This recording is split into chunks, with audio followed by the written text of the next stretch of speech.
20대 디베이트에 오신 것을 환영합니다. 오늘 저희가 살펴볼 자료는요, 대한민국 대표 철강 기업이죠. 포스코 홀딩스에 대한 2025년 10월 12일자 분석 보고서입니다. 이 전통적인 철강 거인에서 이제 친환경 미래 소재 기업으로 변신하려는 그 거대한 항해의 한가운데 서 있는 기업입니다. 네, 맞습니다. 자료를 보면 정말 흥미로운 지점이 있어요. 한편에서는 그 2차 전지 소재, 특히 리튬 사업이라는 새로운 엔진에 대한 엄청난 기대감이 느껴지거든요. 근데 다른 한편에서는 기존 사업의 부진이라던가 해묵은 내부 리스크라는 경고들이 계속 깜빡이고 있다는 거죠. 바로 그 지점입니다. 그래서 오늘 저희가 던질 핵심 질문은 이겁니다. 과연 포스코 홀딩스는 이 거대한 배의 항로를 성공적으로 변경하면서 재도약의 기회를 맞이하고 있는가? 아니면 이 변화의 무게를 이기지 못하고 좌초할 위기에 처해 있는가? 저는 전자의 입장에서 이 거대한 잠자는 사자가 드디어 깨어나고 있고 현재의 우려는 성장의 소음일 뿐이다. 이렇게 말씀드리겠습니다. 저는 후자의 입장에서 그 신사업의 화려한 조명 뒤에 가려진 방안의 코끼리, 그러니까 본업의 위기와 구조적 리스크를 직시해야 한다고 주장하겠습니다. 어쩌면 이 거대한 몸집이 이 변화의 시대에 오히려 발목을 잡는 족쇄가 될 수 있다는 겁니다. 좋습니다. 그럼 본격적으로 이야기를 시작해보죠. 제가 포스코 홀딩스를 잠자는 사자에 비유한 가장 큰 이유는요. 드디어 새로운 성장 엔진이 예열을 끝내고 본격적으로 가동되기 시작했다는 점 때문이에요. 자료에 따르면 2026년부터는 그룹의 핵심 이익을 철강이 아닌 2차 전지 소재, 특히 리튬 사업이 견인할 것으로 전망됩니다. 바로 지금 2025년 연말을 기점으로 아르헨티나 염호와 호주 광석 리튬 설비가 상업 생산에 돌입하면서 이제 이른바 개화기에 진입했어요. 이건 더 이상 먼 미래의 꿈이 아니라 당장 내년부터 재무제표에 찍힐 현실적인 숫자가 될 거라는 의미입니다. 그 개화기라는 표현은 참 흥미로운데요. 하지만 꽃이 핀다고 해서 바로 열매를 맺는 건 아니지 않습니까? 이 막대한 투자가 실제 의미 있는 이익으로 연결되기까지는 상당한 시간이 걸릴 수밖에 없어요. 근데 진짜 문제는 그 시간 동안 그룹의 현금 창출원, 그러니까 캐시카우 역할을 해줘야 할 철강 사업이 힘을 못 쓰고 있다는 겁니다. 자료를 보면 그룹 매출의 절반 이상, 52%를 차지하는 철강 사업의 영업이익률이 고작 2.99%예요. 이건 거의 이익을 못 내고 있다는 뜻이거든요. 새로운 엔진이 힘을 내기 전에 기존 엔진이 멈춰버릴 수 있다는 게 제 우려의 핵심입니다. 물론 본업의 어려움은 저도 인정합니다. 하지만 시장은 바로 그 점 때문에 이 기업의 가치를 터무니없이 낮게 평가하고 있어요. 저는 이게 바로 기회라고 봅니다. 주가 순자산 비율, 즉 PBR이 0.42배에 불과하다는 사실을 어떻게 봐야 할까요?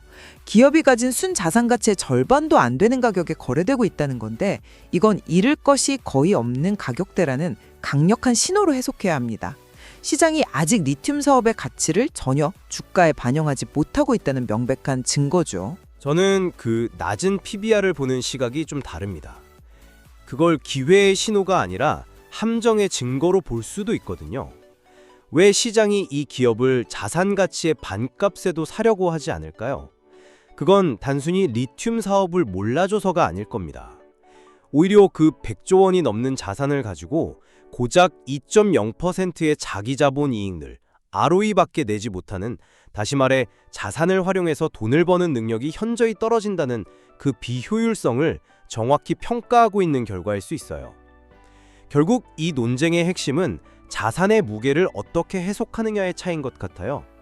한쪽에선 이 거대한 자산이 어떤 위기에도 버틸 수 있는 닻이라고 보지만 저는 변화의 속도를 따라가지 못하게 발목을 잡는 족쇄처럼 보입니다. 족쇄라기보다는 안전마진이라고 봐야죠. 그 견고한 자산이 있기에 주가의 하방 경직성이 확보되는 겁니다. 그리고 말씀하신 그 낮은 ROE는요. 리튬 사업의 이익이 본격화되면 자연스럽게 그리고 아주 드라마틱하게 개선될 부분입니다. 이익이 늘면 ROE는 당연히 상승하고 시장은 PBR을 빠르게 재평가할 수밖에 없어요. 최근 3개월간 시장에서 가장 정보력이 빠르다는 외국인과 기관이 동시에 수천억 원을 순매수하는 이른바 쌍끌이 매수 현상이 나타나고 있는데 이게 바로 그 가치 재평가에 대한 기대를 반영하는 움직임이 아니고 무엇이겠어요? 글쎄요, 그 낮은 PBR에는 단순히 비효율성만 담겨 있는 게 아닐 수도 있습니다. 자료에는 직접적으로 나오지 않지만 우리는 그 이면을 봐야 해요. 반복되는 중대재해와 인명사고 같은 ESG 리스크, 그리고 여전히 석탄 기반 생산체제에 의존하는 데서 오는 기후 리스크. 이런 것들은 브랜드 가치나 사회적 신뢰 같은 무형 자산을 심각하게 훼손합니다. 이건 재무제표의 숫자로 찍히지 않는 숨겨진 부채나 마찬가지예요.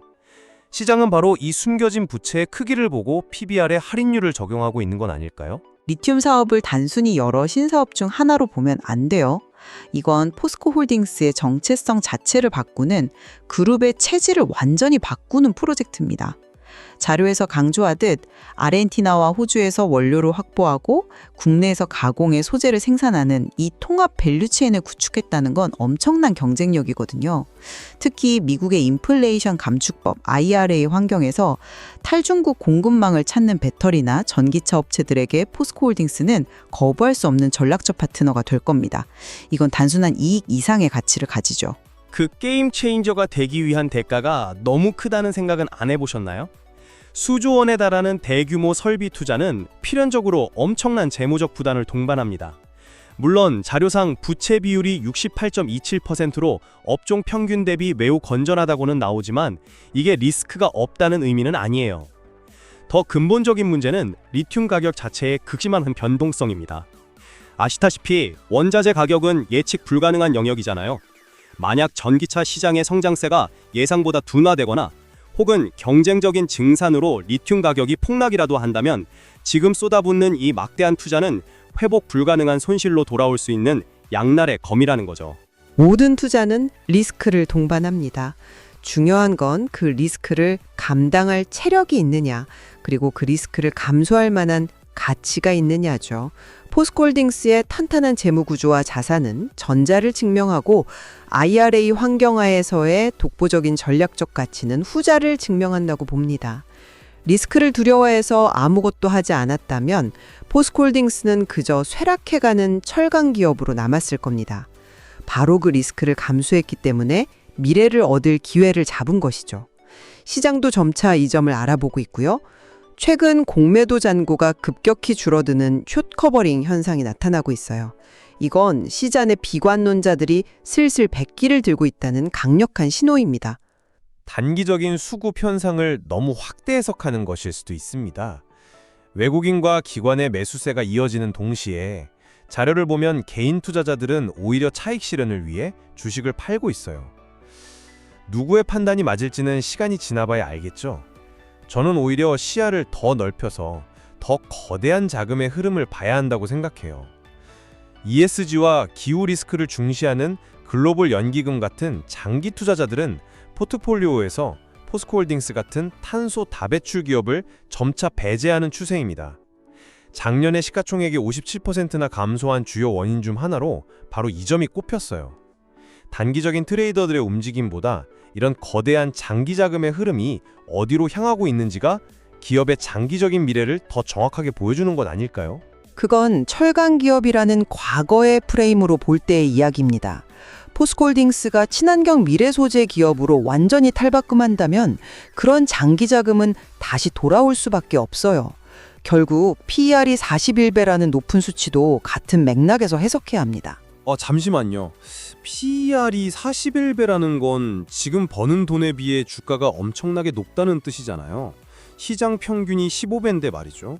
이건 사실상 미래에 벌 돈을 왕창 당겨와서 현재 주가를 정당화하고 있다는 건데 그 미래가 과연 약속대로 올 거라고 어떻게 확신하시죠? 만약 리튬 가격이 하락하거나 상업 생산이 늦어지면 이 높은 PER은 순식간에 거품으로 전락할 수 있습니다. 바로 그게 성장주에 대한 투자와 가치주에 대한 투자의 차이점이죠. 현재의 이익이 아니라 미래의 성장 잠재력에 베팅하는 겁니다. 시장은 이미 포스코홀딩스를 단순한 철강주가 아니라 리튬을 필두로 한 성장주로 보기 시작했다는 증거라고 생각해요. 결국 이 모든 숫자들이 가리키는 질문은 하나입니다. 그래서 이번엔 정말 다를까 하는 거죠.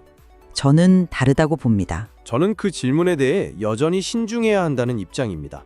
이번엔 다르다는 말은 역사적으로 투자 시장에서 가장 위험한 말 중 하나였으니까요. 종합적으로 정리해 보겠습니다. 저는 포스코홀딩스가 철강이라는 전통 산업의 굴레를 벗어나서 친환경 미래 소재 기업으로 변신하는 거대한 전환점에 성공적으로 서 있다고 봅니다. 리튬 사업의 본격적인 개화, PBR 0.42배라는 절대적 저평가 상태, 그리고 미국의 IRA 정책에 따른 독보적인 지정학적 가치를 고려할 때 현재 제기되는 본업 부진이나 ESG 관련 우려들은 잠자는 사자가 깨어나는 과정에서 발생하는 자연스러운 소음에 불과합니다. 저는 신사업의 잠재력 자체를 부정하는 것은 아닙니다. 하지만 그 잠재력이 실현되기 위해서는 단단한 기반이 필요해요. 흔들리는 본업의 수익성, 수년간 해결되지 않은 채 반복되는 중대재해, 그리고 명백한 기후 리스크는 기업의 지속 가능성이라는 기반 자체를 위협하는 근본적인 문제입니다. 이 핵심 리스크에 대한 명확한 해결 없이 미래 성장 동력에 대한 기대만을 갖는 것은 마치 모래 위에 성을 짓는 것과 같을 수 있습니다. 오늘 저희는 포스코홀딩스의 미래를 두고 거대한 제도약의 가능성과 심각한 내재적 위험이라는 두 가지 관점을 깊이 있게 들여다봤습니다. 철강 거인이 성공적으로 항로를 변경한 위대한 변신으로 기록될지, 아니면 변화의 무게에 짓눌린 거대한 위기의 서막이 될지, 그 판단은 이 자료에 담긴 다양한 지표와 전망을 통해 청취자 여러분 각자의 몫으로 남겨두겠습니다. 네, 이 논의는 분명 시작에 불과합니다. 자료 속에는 저희가 미처 다루지 못한 더 많은 탐구의 여지가 남아 있습니다. 오늘 대화가 그 단서들을 찾아가는데 작은 도움이 되었기를 바랍니다.